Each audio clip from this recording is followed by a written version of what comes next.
The dust of the crossroads hung in the air like a held breath. Two signs, weathered by 100 seasons, pointed in opposite directions. One, newly painted and bold, read, "The Serpent's Spine, to Sterling, swift and direct." The other, its letters faded and gentle, whispered, "The Golden Vein, a winding path to Sterling." Liam, his face sharp with ambition, pointed a confident finger at the first sign.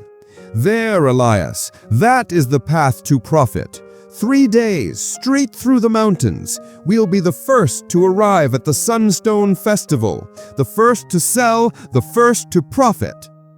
Elias, older, with lines of quiet observation etched around his eyes, simply watched the dust motes dance in the sun.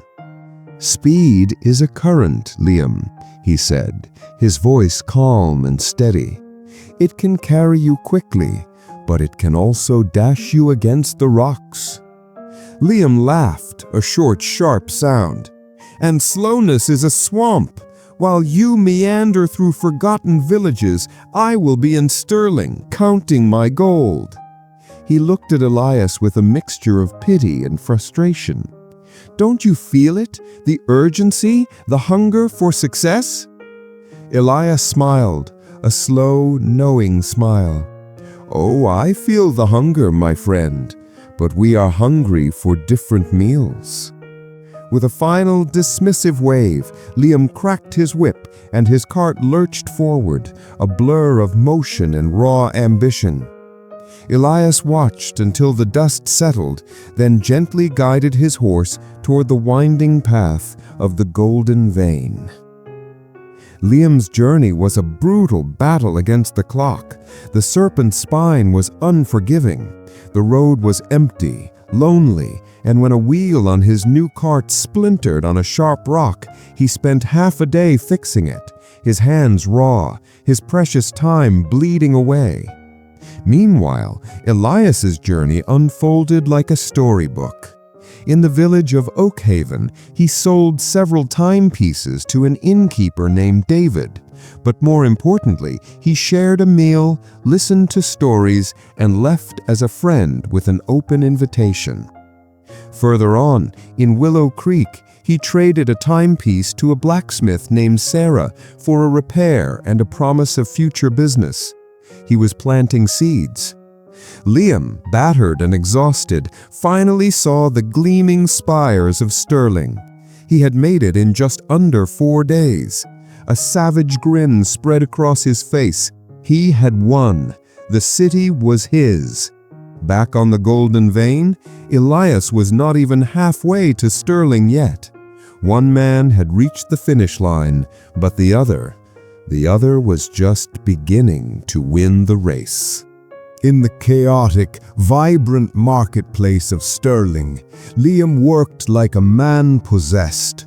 He met with shrewd, aggressive city merchants. Feeling the pressure to sell quickly, he sold his entire stock in a single afternoon. He held a heavy pouch of gold, the tangible proof of his success. He felt a surge of triumph, but it was thin and hollow. By evening, he was just another anonymous face in the crowd. He found a tavern and waited, eager to see Elias arrive days late and empty-handed. 3 days later, Elias's cart trundled into Sterling. Liam spotted him and approached with a mock sigh.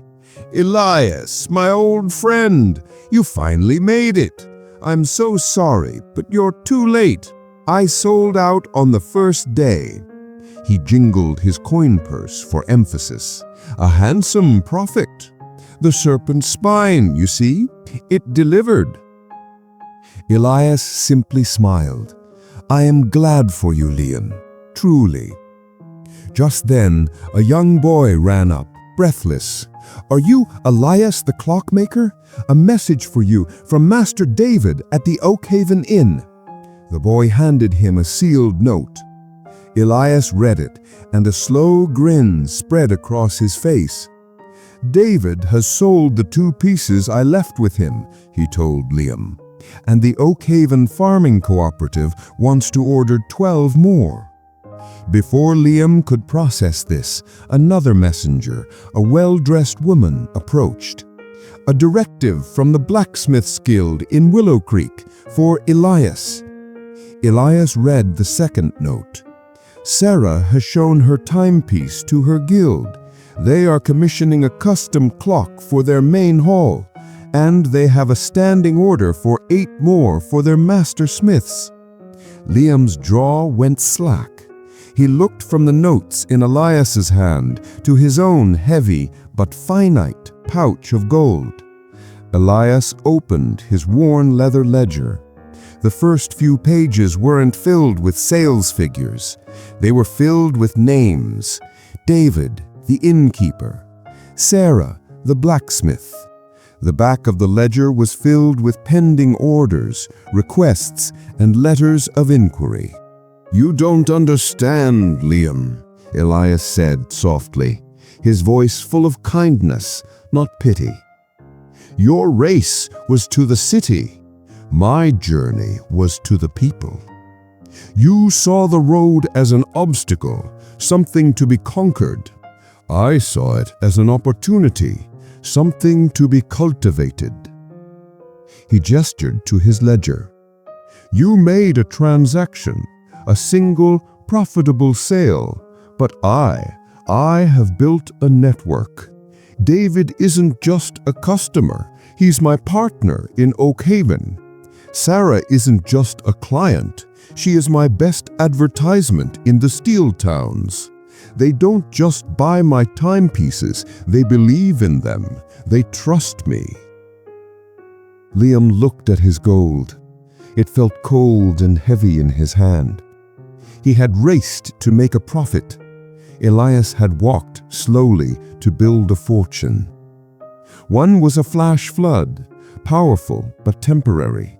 The other was a deep, flowing river, carving a permanent path to the sea. The richest man wasn't the one who arrived first. It was the one who had built something that would last long after the festival gates had closed.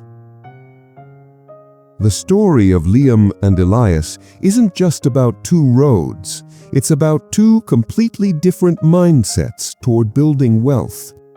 Liam pursued transactional wealth, fast, exciting, but a constant hustle. Elias built relational wealth, slow, patient, and built on trust.